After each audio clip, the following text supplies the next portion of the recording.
विधान परिषदेच्या मुंबई पदवीधर आणि शिक्षक, कोकण पदवीधर तसंच नाशिक शिक्षक या 4 मतदारसंघांमध्ये आज मतमोजणी होणार आहे। पसंती क्रमानुसार मतदान असल्यामुळे मतमोजणीला विलंब लागू शकतो। पदवीधर तसंच शिक्षक मतदारसंघामध्ये आधी सर्व मतपत्रिकांची छाननी केली जाते। त्यातील बाद मतं बाजूला केलेल्या एकूण वैध मतदानाच्या पार्श्वभूमीवरती मतांचा कोटा निश्चित केला जाणार आहे।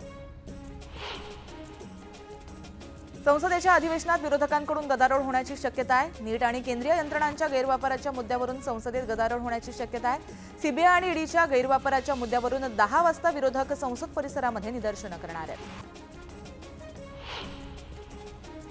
महाविकास आघाडीच्या प्रमुख नेत्यांची आज बैठक आयोजित करण्यात आली आहे। बैठकीला सर्व प्रमुख नेते उपस्थित राहणार आहेत। बैठकीत विधानसभा निवडणुकीची रणनीती ठरण्याची शक्यता आहे। देशभरात विधानसभेच्या 13 जागांसाठी निवडणुका होणार आहेत। 10 जुलैला 7 राज्यांमध्ये विधानसभेच्या पोटनिवडणुका पार पडणार आहेत। त्यामुळे एनडीए आणि इंडिया आघाडीमध्ये पुन्हा रस्सीखेच पाहायला मिळणार आहे। पहिल्यांदाच कायद्याची भाषा आमूलाग्र बदलली जाणार आहे। आजपासून 3 ब्रिटिशकालीन फौजदारी कायदे हे हद्दपार होत असून त्या जागी भारतीय न्याय संहिता, भारतीय नागरी सुरक्षा संहिता आणि भारतीय साक्ष अधिनियम हे 3 नवे कायदे अंमलात येत आहेत। यापुढे सर्व फौजदारी गुन्हे नोंदवण्यापासून ते त्याचा तपास व न्यायालयीन प्रक्रिया नव्या संहितानुसार पार पडणार आहे। नीट पेपरफुटी प्रकरणाचा तपास सीबीआयकडे सोपवण्यात आलाय। सीबीआयचे 2 वरिष्ठ अधिकारी लातूरात दाखल झाले असून त्यांनी हस्तांतराची प्रक्रिया पूर्ण करण्याचं काम सुरू केलंय। पोलिसांच्या ताब्यात असलेल्या 2 आरोपींना लातूर पोलीस आज न्यायालयामध्ये हजर करणार असून त्यानंतर या दोन्ही आरोपींना त्यांचा ताबा जो आहे तो सीबीआयच्या अधिकाऱ्यांकडे देण्यात येणार आहे। राज्यात जूनमधील सरासरीपेक्षा अधिक पावसाची नोंद झाली असली तरी मुंबईत मात्र पावसाची साधारण 35% तूट आहे। मुंबईत आज मुसळधार पावसाचा अंदाज हवामान विभागानं व्यक्त केला आहे। कोकण घाटमाथ्यावर पावसाची रिपरिप सुरू आहे। उर्वरित महाराष्ट्रामध्ये मात्र चांगल्या पावसाची प्रतीक्षा आहे। आज कोकण घाटमाथ्यावर मुसळधार पावसाचा इशारा देण्यात आलाय। विदर्भात वादळी वाऱ्यासह जोरदार पावसाची शक्यता हवामान विभागानं वर्तवली आहे। लोणावळ्याला मुसळधार पावसानं चांगलं झोडपलंय। त्यामुळे इंद्रायणी नदीच्या पाणी पातळीमध्ये वाढ झाली आहे। कारला मळवली या गावांना जोडणारा इंद्रायणी नदीवरील पुलाचं काम संथ गतीनं सुरू असल्यानं त्याचा फटका हा 4 गावांना बसलाय। पूल वाहून गेल्यानं गावातील दळणवळणाची यंत्रणा ठप्प झाली आहे। लोणावळ्यात वर्षा विहारासाठी गेलेल्या एकाच कुटुंबातील 5 जण वाहून गेली आहेत। भुशी धरणाच्या पाठीमागे असलेल्या डोंगरातील धबधब्यावर अन्सारी कुटुंब वर्षा विहारासाठी गेलं होतं।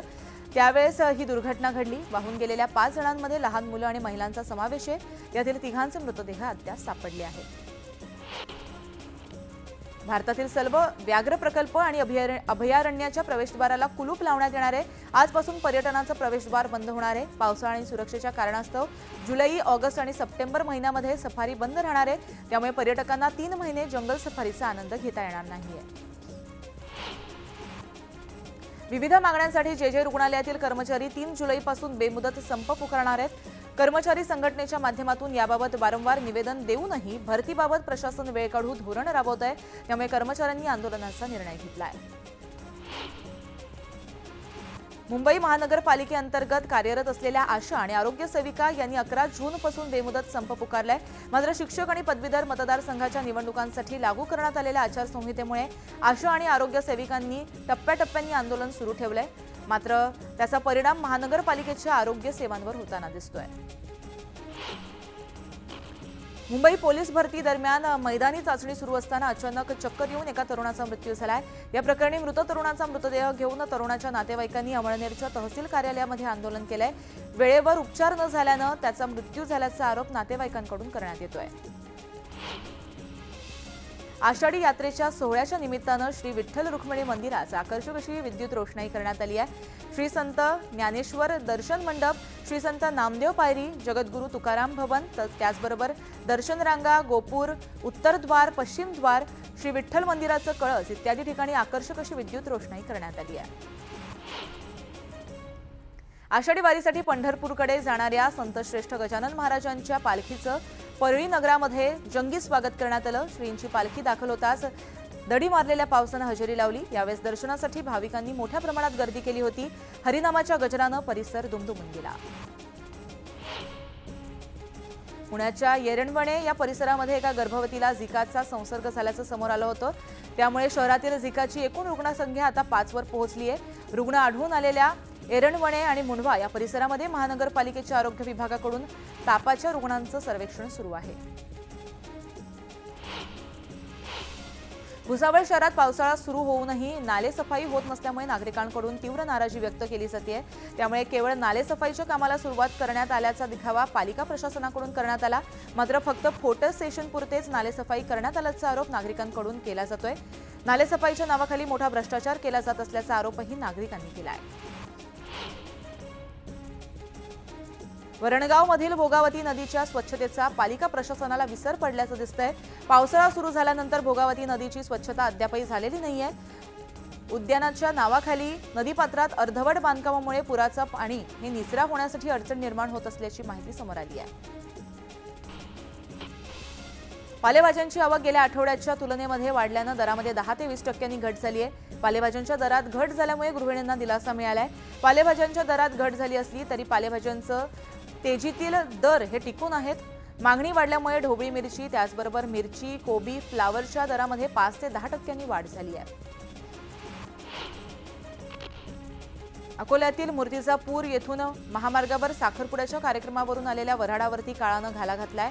वऱ्हाड्याच्या ट्रॅव्हल्सला एका ट्रकनं जोरदार धडक दिली आहे। सुदैवाने यात कोणतीही जीवितहानी झाली नसली तरी 28 वऱ्हाडी गंभीर जखमी झालेत। त्यांच्यावर सध्या उपचार सुरू आहेत।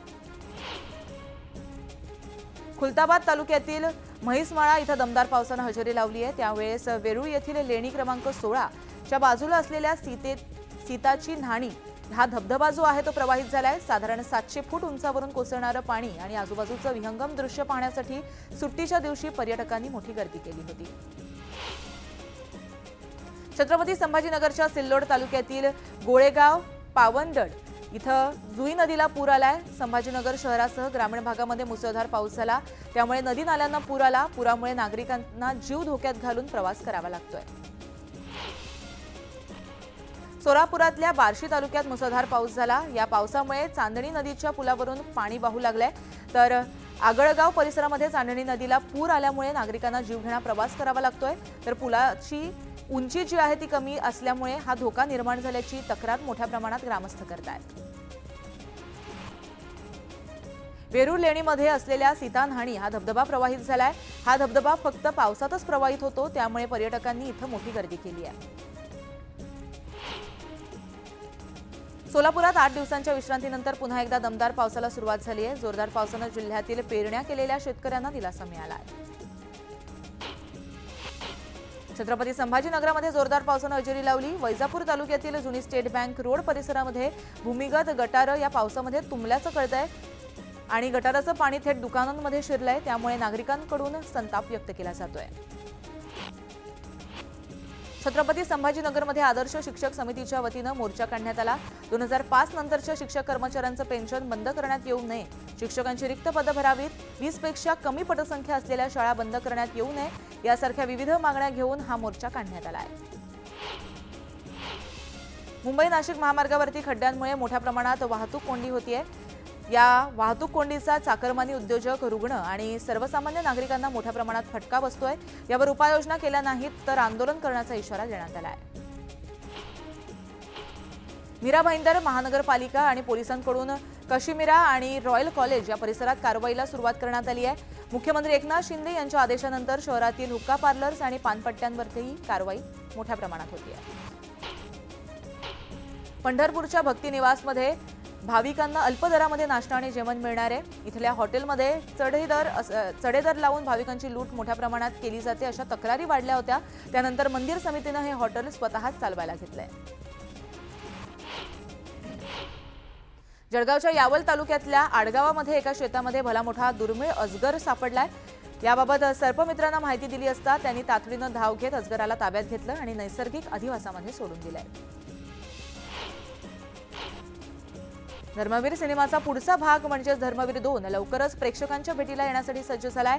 दिग्दर्शक प्रवीण तरडे त्याचबरोबर मंगेश देसाई निर्मित प्रसाद ओकच्या अभिनयानं नटलेला हा धर्मवीर 2 या चित्रपटाचा पोस्टर लॉन्च कार्यक्रम पार पडला। यावेळी मुख्यमंत्री एकनाथ शिंदे यांचं शासकीय निवासस्थान असलेल्या वर्षा बंगल्यावरती हा संपूर्ण कार्यक्रम पार पडला। या कार्यक्रमासाठी अशोक सराफ, ज्येष्ठ दिग्दर्शक सचिन पिळगावकर, ज्येष्ठ दिग्दर्शक महेश कोठारे देखील उपस्थित होते। आपल्या वादग्रस्त विधानांसाठी चर्चेत असणाऱ्या शिवप्रतिष्ठान संघटनेचे संभाजी भिडे यांनी पुन्हा एकदा वादग्रस्त विधान केलंय। वटसावित्रीच्या पूजेला नट्यांनी जाऊ नये असं विधान संभाजी भिडेंनी केलंय। तर 15 ऑगस्ट 1947 रोजी आपल्याला मिळालेलं स्वातंत्र्य हे दळभद्री स्वातंत्र्य असल्याचंही ते म्हणाले। भिडेंच्या विधानामुळे नवा वाद उफाळण्याची शक्यता आहे। महाराष्ट्राच्या मुख्य सचिवपदी सुजाता सैनिक यांची निवड झाली आहे। या पदावरती विराजमान होणाऱ्या त्या पहिल्या महिला अधिकारी ठरल्यात। सैनिक यांनी राज्याच्या अतिरिक्त मुख्य सचिव पदाचा कार्यभार सांभाळला असून आता त्यांचा मुख्य सचिवपदी नियुक्ती त्यांची करण्यात आली आहे। शरद पवार कधी निवृत्ती घेतात हे त्यांनी जाहीर करावं। त्यांच्या निवृत्तीची वेळ कळली तर बरं होईल असा टोला केंद्रीय मंत्री प्रतापराव जाधव यांनी लगावलाय। टीम इंडियाचा कॅप्टन रोहित शर्मा आणि विराट कोहलीनं निवृत्ती जाहीर केल्यानंतर पवारांनी योग्य वेळी निवृत्ती जाहीर करावी असं त्यांनी म्हटलंय। त्यावर त्यांनी टीका केली आहे। बीडच्या परळी बँक कॉलनी इथं झालेल्या गोळीबार प्रकरणातील आरोपींना मदत करणाऱ्या 6 जणांना पोलिसांनी ताब्यात घेतलंय। परळी शहरात पोलिसांनी केज परिसरातून जवळपास 3 वाहनांसह 6 जणांना ताब्यात घेतलंय। पुण्यातील 2 तरुणांना लासलगाव पोलिसांनी नाशिक छत्रपती संभाजीनगर महामार्गावरती अटक करून त्यांच्याकडून 3 गावठी पिस्तूल आणि 9 जिवंत काडतुसं जप्त केली आहेत। दोन्ही तरुण दुचाकीवरून येवल्याकडे जात असताना पोलिसांना संशय आल्यामुळे त्यांना थांबवण्यात आलं, मात्र ते सुसाट वेगानं पळाले असता पोलिसांनी त्यांचा पाठलाग करून त्यांना पकडलंय। पत्र्यावर पडलेला बॉल काढण्यासाठी गेलेल्या 10 वर्षीय मुलाचा मृत्यू झाल्याची घटना गोरेगावमध्ये घडली आहे। गोरेगाव पूर्वेकडील मीनाताई ठाकरे मैदानामध्ये खेळत असताना शेजारीच पोलीस चौकीच्या छतावरती बॉल अडकला। तो काढण्यासाठी गेलेल्या या मुलाला विजेचा धक्का लागला आणि दुर्दैवानं त्याचा जागीच मृत्यू झाला आहे।